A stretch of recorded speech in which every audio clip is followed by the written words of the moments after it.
883। अब तक कुल 5,257 लोग 5,257 पूर्णतः उपचारित होकर डिस्चार्ज किए जा चुके हैं। कोरोना वायरस के संक्रमण से अब तक 230 लोगों की मृत्यु हुई है जो कोविड धनात्मक थे। प्रदेश में कल 9,322 सैंपल की टेस्टिंग की गई और अब तक प्रदेश में 3 लाख से ज़्यादा टेस्ट संपन्न किए जा चुके हैं। जो कुल आंकड़ा है टेस्टिंग का अभी तक वो 3,08,398। आइसोलेशन वार्ड्स में इस समय 3,448 लोगों को रखकर उनकी चिकित्सा की जा रही है, जो विभिन्न चिकित्सालयों में अथवा चिकित्सा महाविद्यालयों में हैं और इनका इलाज चल रहा है। फैसिलिटी क्वारंटाइन में इस समय 8,031 लोग हैं जिनके सैंपल लेकर उनकी जांच की जा रही है।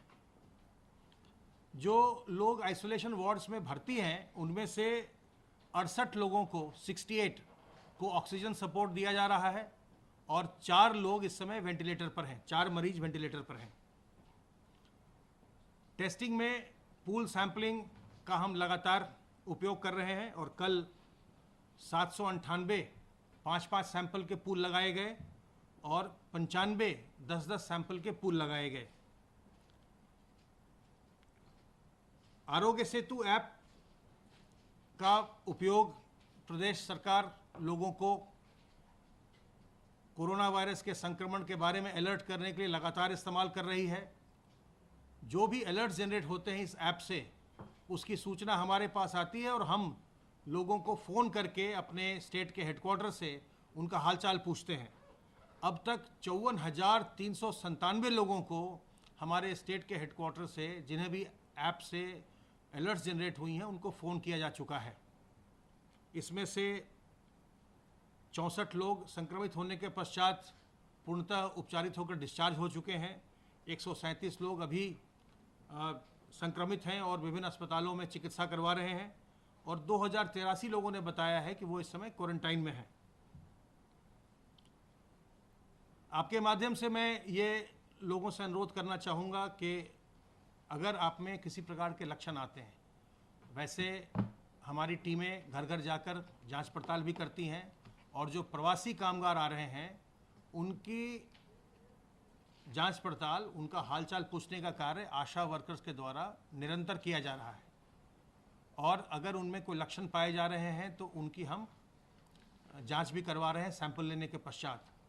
लेकिन अगर किसी भी व्यक्ति को अगर ऐसा लगे कि उसमें कोई लक्षण आ रहे हैं, अगर आपको बुखार हो रहा है, अगर आपको खांसी हो रही है, अगर आपको सांस लेने में तकलीफ़ हो रही है, तो तत्काल जिला चिकित्सालय जाएं या नज़दीक के सरकारी अस्पताल जाइए, सलाह लीजिए, अपनी जांच करवाइए और अगर संक्रमण पाया जाता है तो उसका इलाज करवाइए।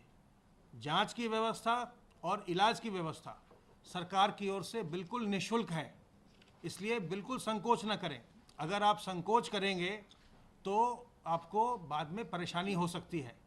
जो भी मामले जिनमें जटिलताएं आ रही हैं उनमें यही देखा जा रहा है कि जो लोग विलंब से आ रहे हैं, जो अपनी बातों को छुपा रहे हैं, अपनी बीमारी को नहीं बता रहे हैं, उन्हें बाद में जटिलताएं हो रही हैं। जो लोग जैसे ही उनकी सांस फूलने लगे या उनको खांसी बार बार आने लग जाए या बुखार हो, वो तत्काल अपनी जांच पड़ताल करवा ले रहे हैं, उन्हें कोई समस्या नहीं हो रही है और वो बिल्कुल स्वस्थ होकर के घर लौट रहे हैं। इसलिए आप सबों से मेरा अनुरोध है कि अगर आप में कोई लक्षण आए और अगर आपको लगता है बुखार है, आपके घर में कोई थर्मामीटर है, उससे आप जांच कर लें और अगर आपको बुखार है तो तत्काल सलाह लीजिए। अगर आपको खांसी हो रही है बार बार, अगर आपकी सांस फूल रही है, सलाह लीजिए और आप हमारे हेल्पलाइन नंबर 1800 180 51 45 पर भी फ़ोन करके सलाह ले सकते हैं। सर्वेलेंस का कार्य हमारा लगातार चल रहा है। अब तक 14,268 इलाकों में, जिनमें 3,989 हॉटस्पॉट इलाके हैं और 10,279 नॉन हॉटस्पॉट इलाके हैं, इनमें सर्वेलेंस का कार्य हुआ है। 1,03,433 टीम दिवस के माध्यम से 80,15,712 हाउस होल्ड्स का सर्वेलेंस किया गया है, जिसमें 4,07,00,000 20,044 लोगों को सर्वेलेंस में लिया गया है। 4 करोड़ से भी अधिक जनसंख्या का सर्वेलेंस अभी तक हमारी टीमों के द्वारा किया जा चुका है। आशा वर्कर्स के द्वारा अब तक 12,03,680 प्रवासी कामगारों की ट्रैकिंग की जा चुकी है और इनमें से 1102 लक्षणों वाले पाए गए हैं, जिनका सैंपल लेकर के उनकी जांच की जा रही है। बार बार आपके माध्यम से अनुरोध करने का हम नतीजा देख रहे हैं कि जो हमारे बुजुर्ग हैं उनका प्रतिशत संक्रमित लोगों में लगातार घट रहा है। जब हम लोगों ने ये प्रेस कॉन्फ्रेंस प्रारंभ किया था, उस समय जो 60 साल से अधिक उम्र के लोग हैं उनका प्रतिशत कुल संक्रमित लोगों में से 9% के आसपास हुआ करता था। आज वो प्रतिशत घट करके जो 60 साल से अधिक के लोग हैं उनका प्रतिशत केवल 5.99% रह गया है। इसका अर्थ ये हुआ कि जो बार बार हमारी अपील है आपके माध्यम से हम जो लोगों से कह रहे हैं कि अपने बुजुर्गों को संक्रमित होने से बचाइए, अपने जो पहले से कमज़ोर लोग हैं, बीमार लोग हैं, उनको संक्रमित होने से बचाइए, जो गर्भवती महिलाएं हैं उनको संक्रमित होने से बचाइए, जो छोटे बच्चे हैं इनको संक्रमण न हो, हमें ऐसा प्रयास करना चाहिए। उसका लाभ हो रहा है और इस समय जो हमारे बुजुर्ग हैं 60 ईयर्स से ऊपर के लोग हैं उनमें संक्रमण केवल 5.99% है कुल संक्रमित लोगों का। इस संक्रमण से हमें सतर्क रह के, सावधान रह के अपना बचाव करना है। इससे हमें घबराने की आवश्यकता नहीं है। अगर हम सावधानी बरतते हैं, हम सतर्क रहते हैं, अपने हाथ को बार बार हम साबुन पानी से धोते रहते हैं, अगर हम अपने सार्वजनिक स्थलों पर अपने मुंह और नाक को हम ढक कर रखते हैं, उसको हम चाहे फेस मास्क से करें, चाहे हम रुमाल से करें, दुपट्टे से करें, नकाब से करें, किसी और चीज़ से करें, गमछे से करें, लेकिन मुंह और नाक को ढक के रखिए जब भी आप सार्वजनिक स्थल में जाएं। और जब भी आप किसी से मिलें, किसी के पास जाएं, तो 2 गज की दूरी यह है बहुत ज़रूरी। इसको ध्यान रखें कि 2 गज की दूरी हमेशा हमको मेंटेन करनी है। अगर हम 2 गज की दूरी पर हैं तो हमें संक्रमण का जो आशंका है, जो खतरा है, वो बहुत ही कम हो जाता है। इसी प्रकार से जो लोग सिगरेट पीते हैं उन्हें बहुत सतर्क रहना चाहिए, क्योंकि सिगरेट पीने में एक तो आपके लंग्स पर उसका प्रभाव पड़ता है और ये बीमारी आपके फेफड़ों को असर करती है। तो एक तो उस दृष्टिकोण से ये खतरनाक है, और दूसरा जब आप सिगरेट पीते हैं तो आप अपनी उंगली को अपने ओठ पर ले जाते हैं और उससे जो अगर हाथ में आपके वायरस है तो आपके अंदर मुंह के रास्ते से अंदर जाने का खतरा रहता है। इसलिए सिगरेट पीने वाले लोगों को बहुत ही ज़्यादा सतर्क रहने की ज़रूरत है, अदरवाइज़ उनके यहाँ संक्रमण बड़ी आसानी से फैल सकता है। इसी प्रकार से हमें अपने जीवन शैली में बहुत तरह की बदलाव लाने की आवश्यकता है। जब भी आप कोई सामान बाहर से लेके आते हैं, बाज़ार से लेकर आते हैं, तो आने के बाद घर में अपने हाथ को साबुन पानी से ज़रूर धोएं। खाना हमेशा पका हुआ खाइए, कभी भी कच्चा खाना न खाइए। अभी आप जब पका हुआ खाना खाएंगे, पके हुए खाने में वायरस का कोई खतरा नहीं रहेगा। और इसी प्रकार से गांव देहात में जहां की लोग हैंडपंप से पानी लेते हैं, सब लोग जा कर के एक ही हैंडपंप को इस्तेमाल करते हैं। पानी लेने के बाद जब आप घर आते हैं तो अपने हाथ को धो लीजिए साबुन पानी से। पानी आपके पास ही है, आप पानी लेकर के आए, क्योंकि उस सरफेस को बहुत लोग छू रहे हैं। तो आप जब पानी लेके घर आते हैं तो अपने घर आकर के हाथ को साबुन पानी से ज़रूर धो लीजिए। जब भी आप ऐसी सतहों को छुएं जिसको बहुत लोग छू रहे हैं, तो उसके बाद जब आप एक तो अपने चेहरे को, मुंह और नाक और आँख को छूने से बचिए, और अगर आप छू भी रहे हैं तो उसके पहले अपने हाथ को साबुन पानी से या सैनिटाइज़र से साफ़ कर लीजिए, ताकि कोई भी संक्रमण, कोई वायरस न रहे। यही रास्ता है वायरस के जाने का, कोरोना वायरस के जाने का रास्ता यही है। वो हाथ के रास्ते, या कोई सिर्फ सामने छींकता खांसता है तो मुंह, नाक और आँख के रास्ते आपके अंदर जाता है। अगर आप इस बात का ध्यान रखेंगे तो संक्रमण की जो चेन है उसको आप तोड़ देंगे, और संक्रमण की चेन तोड़ करके ही हम इस पर नियंत्रण कर सकते हैं। संक्रमण पर हम नियंत्रण संक्रमण की चेन को ब्रेक करके ही कर सकते हैं। हर एक व्यक्ति को यह प्रयास करना है कि हम संक्रमण की श्रृंखला को बढ़ने न दें, बल्कि हम उसे तोड़ दें। और इस प्रयास में इस समय बहुत आवश्यक भूमिका है मोहल्ला निगरानी समिति की और ग्राम निगरानी समिति की। जितने लोग बाहर से आ रहे हैं, जो होम क्वारंटाइन में रह रहे हैं, उनके ये सुनिश्चित करना कि वो होम क्वारंटाइन में अपनी पूरी अवधि ढंग से पूरी करें और होम क्वारंटाइन में ही रहें।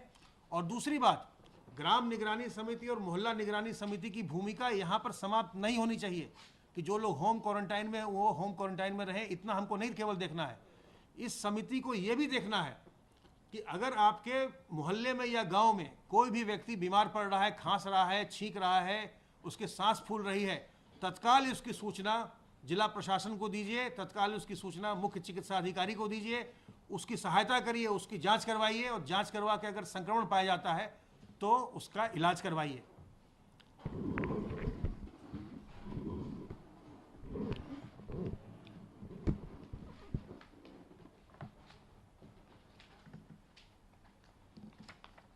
माननीय मुख्यमंत्री जी ने आज लोक भवन में 10:30 बजे टीम 11 की बैठक आयोजित की। माननीय मुख्यमंत्री जी का निर्देश है कोई व्यक्ति भूखा न जाए, तो पहला बिंदु उनका है कि हर हालत में राशन कार्ड जिनके पास भी ना हो वो अवश्य बनाया जाए। मुख्यमंत्री जी ने जो 4 राउंड राशन दिया गया है, 5वें राउंड का राशन बंट रहा है, इस पर संतोष व्यक्त किया और ये कहा कि 2 महीने में जो भी नए राशन कार्ड बन रहे हैं उनको जो है जल्दी से जल्दी बनवाया जाए। ज़रूरतमंदों को खाद्यान्न देने में मुख्यमंत्री जी ने कहा कि हमारा प्रदेश एक एक व्यक्ति के लिए तत्पर है कि उसको कहीं भी किसी भी तरह की दिक्कत ना हो। उन्होंने कहा कि राशन वितरण में कहीं घटतौली ना हो। अभी हाल में पूरे प्रदेश में जहां भी राशन बंट रहा है वहां सुपरवाइजरी ऑफिसर्स को भेजकर उन्होंने बहुत सख्त निर्देश दिए हैं कि जहां भी राशन बंट रहा है वहां पर जो क्वांटिटी मिलनी है उसमें किसी भी तरह से कमी ना हो और अभियान चलाकर जो है राशन की दुकानों को चेकिंग भी कराया जाए और नए राशन कार्ड भी बनाए जाए। मुख्यमंत्री जी ने पुलिस पेट्रोलिंग के लिए विशेष रूप से आदेश दिया है कि चूंकि अब बाज़ार खुल गए हैं तो सोशल डिस्टेंसिंग के लिए आवश्यक है कि पुलिस की पेट्रोलिंग हो, मैजिस्ट्रेट्स भी निकलें और अब आवश्यक कार्रवाई करें। कल गृह विभाग की ओर से मुख्यमंत्री जी के आदेश के क्रम में रेलवे स्टेशंस पर जो है पैसेंजर्स के उतरने और चढ़ने का एक हेल्थ डिपार्टमेंट का प्रोटोकॉल लागू करते हुए हर जिलाधिकारी, हर पुलिस अधीक्षक, वरिष्ठ पुलिस अधीक्षक और हर जिले के सीएमओ से ये निवेदन किया गया है कि हर रेलवे स्टेशन पर जहां भी ट्रेन आ रही हैं वहां पर एक प्रभारी अधिकारी राउंड द क्लॉक जरूर रेलवे स्टेशन पर उपलब्ध रहे। कम्युनिटी किचन के माध्यम से ज़रूरतमंदों को भरपेट भोजन मिल सके, अच्छा भोजन मिल सके, फ्रेश भोजन मिल सके, ये भी निर्देश मुख्यमंत्री जी ने दिए हैं। और इन कम्युनिटी किचन और क्वारंटाइन सेंटर्स को निरीक्षण करने के लिए विशेष सचिवों को भी फील्ड में भेजा गया है। मुख्यमंत्री जी ने कहा है कि जहां स्वास्थ्य विभाग के अधिकारी फील्ड में जाएं तो वहां सीनियर ऑफिसर्स, जॉइंट डायरेक्टर या एडिशनल डायरेक्टर लेवल के ऑफिसर्स जनपद स्तर पर जाकर निरीक्षण करें। इन अधिकारियों को इमरजेंसी सेवाओं को भी और जहां आवश्यकता है वहां ऑपरेशन की भी व्यवस्था सुनिश्चित करने का निर्देश उनको दिया गया है। मुख्यमंत्री जी ने कहा है कि कोविड की जंग जो है उसको हर स्तर पर सतर्क रह के लड़ने की आवश्यकता है और इसमें सभी लोगों को समन्वय बनाकर आगे ले जाने की आवश्यकता है। मुख्यमंत्री जी का ये मत है कि जो हमारे 6 मेडिकल कॉलेज हैं ये सबसे सेंसिटिव हैं। जो 6 मेडिकल कॉलेज सेंसिटिव हैं वो है आगरा, मेरठ, कानपुर, अलीगढ़, मुरादाबाद और फिरोज़ाबाद। मेडिकल कॉलेजेस में विशेष रूप से काम हुआ है। इस बीच में मेडिकल कॉलेजेस में एवं राज्य की केंद्रीय संस्थाओं में जो है 22 अपनी प्रयोगशालाओं में काम होना शुरू हुआ है। कुल मिला के 31 प्रयोगशालाओं में काम शुरू हुआ है, लेकिन मेडिकल कॉलेजेस की प्रयोगशालाओं में जो है अब काम शुरू हुआ है। और आपको बताकर ये खुशी है कि मुख्यमंत्री जी के निर्देशानुसार लगभग 11-12 ऐसे नए टेस्टिंग लैब्स के लिए भी टेंडर अब जो है मेडिकल कॉलेजेस द्वारा चिकित्सा शिक्षा विभाग द्वारा कर दिया गया है, जिससे कि उनको हर हालत में आगे बढ़ाया जा सके। मेडिकल कॉलेजेस को मजबूत करने के लिए 52 dedicated Covid hospital medical colleges में केवल बनाए गए हैं, जिनकी क्षमता 2500 से अधिक है।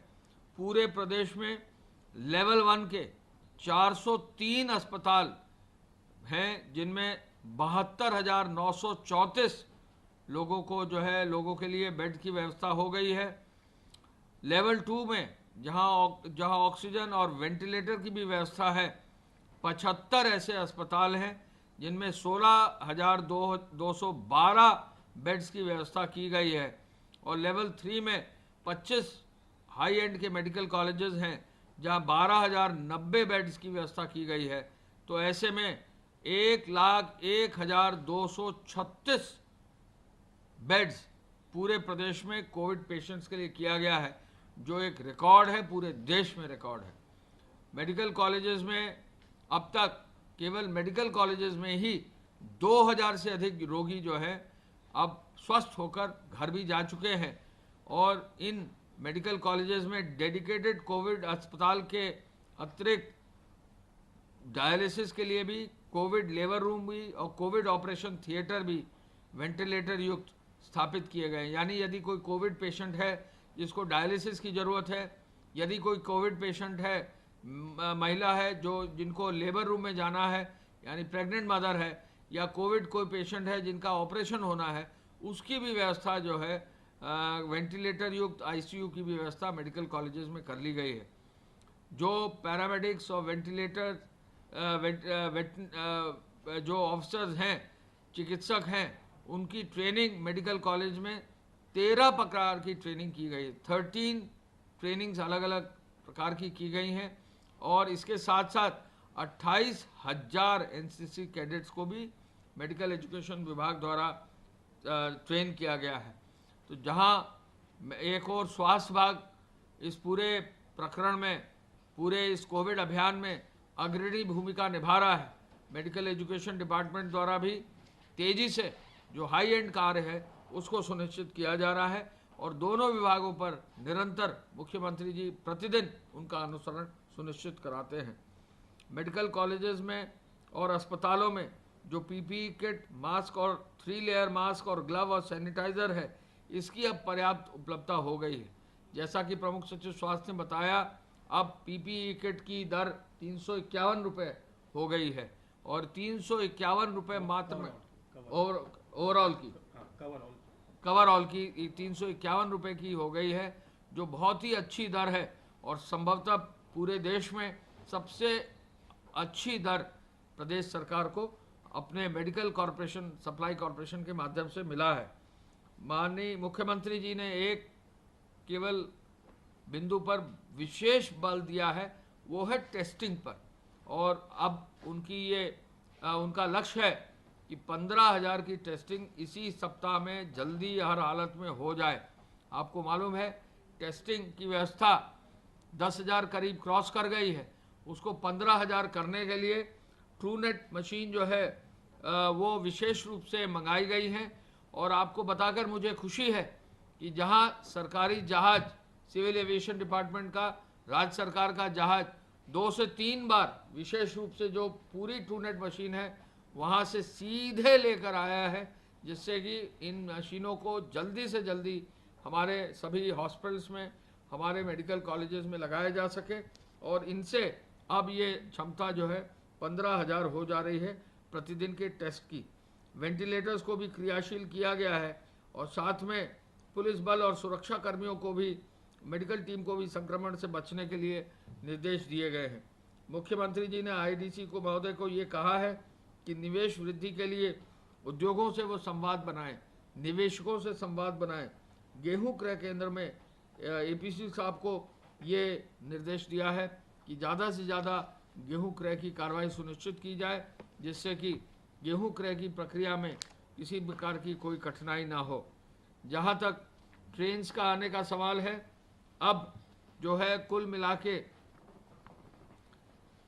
1612 ट्रेन सुबह तक आ चुकी थी, 22,80,000 लोग आ चुके थे। आज 4 ट्रेन हमारे प्रदेश में आएंगी, 2 तमिलनाडु से, 1 कर्नाटक से, 1 केरल से। यानी दक्षिण से भी, दूरस्थ प्रदेशों से भी उत्तर प्रदेश ने रेल विभाग के माध्यम से निशुल्क व्यवस्था हर व्यक्ति की वो की है जो हमारे प्रदेश आने के लिए इच्छुक है।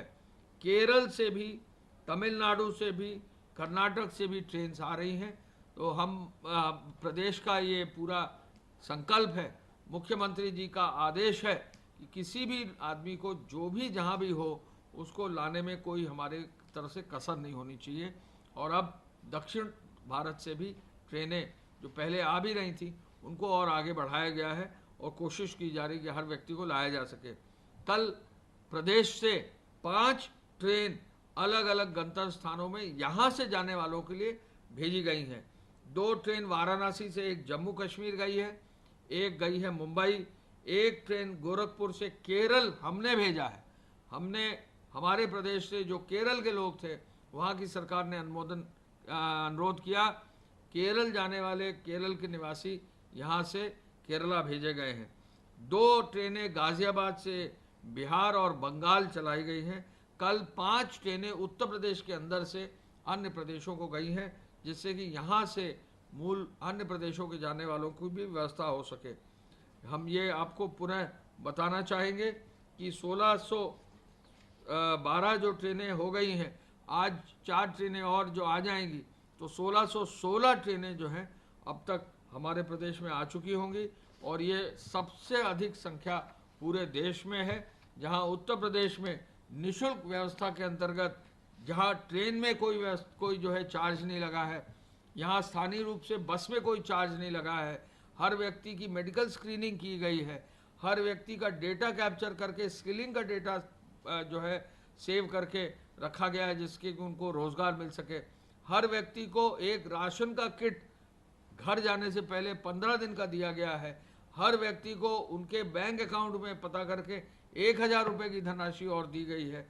तो हर स्तर पर कोशिश करके हर श्रमिक और कामगार को हमारे प्रदेश में ससम्मान घर लौटाने की व्यवस्था की गई है और लगभग 30-31 लाख 32 लाख लोग आ चुके हैं। इन हर श्रमिक और कामगारों का डेटा भी तैयार उत्तर प्रदेश सरकार कर रहा है। मुख्यमंत्री जी ने आदेश किया है ये डेटा तुरंत तैयार हो। हम अपील करना चाहेंगे अपने प्रदेश में जहाँ भी जो भी हैं, जो पैदल आए हैं या किसी अन्य साधन से आए हैं, वो अपने गांव के संबंधित राजस्व अधिकारी और विकास अधिकारियों से संपर्क कर लें, जिससे यदि उनका नाम, पता, डिटेल, मोबाइल नंबर चीज़ें जो है अभी दर्ज नहीं हुई हैं तो अपने जो है निगरानी समितियों के माध्यम से प्रदेश में जो उनके यहाँ राजस्व विभाग है उनके माध्यम से या तहसील में जो है सूचना भेजकर अपना नाम दर्ज करवा लें, जिससे जो भी सहायता प्रदेश सरकार से होगी वो उनको प्राप्त हो सके। धन्यवाद। जय हिंद। एक चीज थी अभी उद्योग